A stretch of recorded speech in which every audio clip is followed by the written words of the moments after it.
In the late 1800s, Thomas Otto and his family moved into a mansion at the corner of Eaton and Symington Street in Key West, Florida, now known as the Artist House. The Ottos were known to be stern with their servants, sometimes even mistreating them. It was the treatment of one such Haitian servant that provides a twist in this story. This woman was hired to take care of their son, Robert. One day, Mrs. Otto supposedly witnessed her practicing black magic in their backyard and fired her.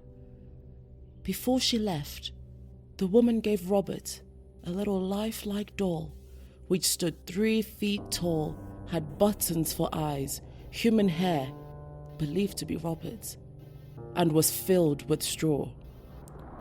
Dolls that resembled children were not unheard of during this time, but this one proved to be special.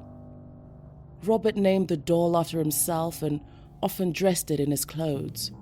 Robert, the doll, became his trustworthy companion. He took it with him on shopping trips into town. The doll had a seat at the dinner table where Robert would sneak at bites of food when his parents weren't looking. Robert would even be tucked into bed with the boy at night. Soon, this innocent relationship took on a strange nature. Soon after, Robert chose to be referred to by his middle name, Jean. After being scolded by his mother, he told her that Robert was the doll's name, not his. Jean was often heard in his room having conversations with Robert.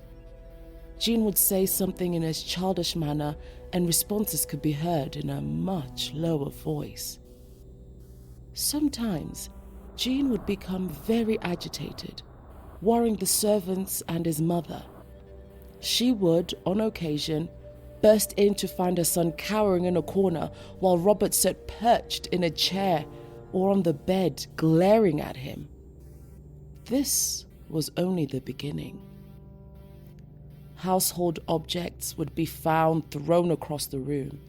Jean's toys turned up mutilated, and giggling could be heard.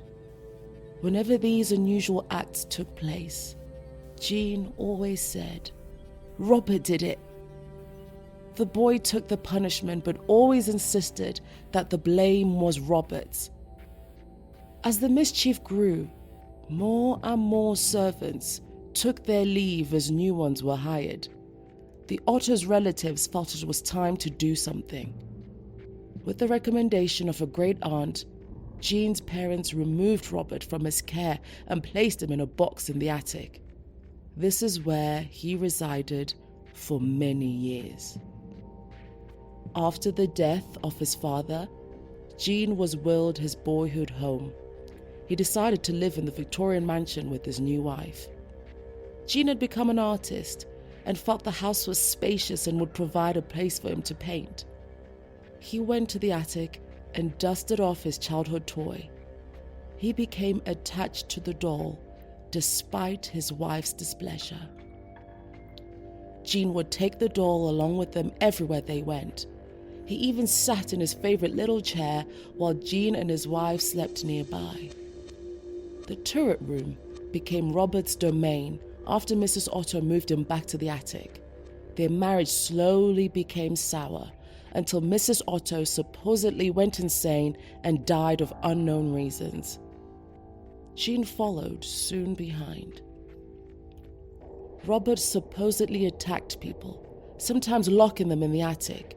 People who passed by claimed to hear evil laughter coming from the turret room. For some time, Robert remained in the empty house by himself until a new family purchased the mansion and restored it. The doll was once again moved to the attic. This pleased it as much as the last time.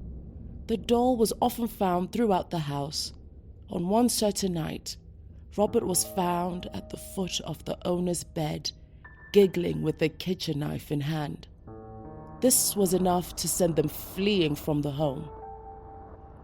Robert was later moved to the East Martello Museum in Key West, where he sits perched in a glass box. Despite his new living quarters, the doll is believed to not have given up his menacing ways. Visitors and employees claim they've seen the doll move.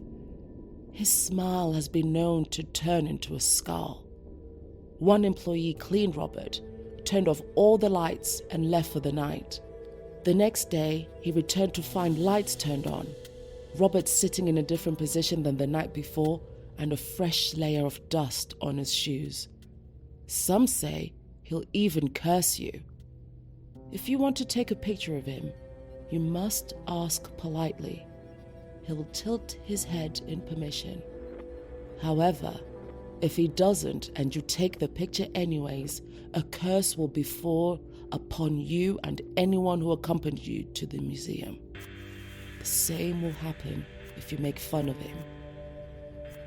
To this day, Robert remains at the East Martello Museum in his sailor suit, clutching his stuffed lion, continuing his menacing ways.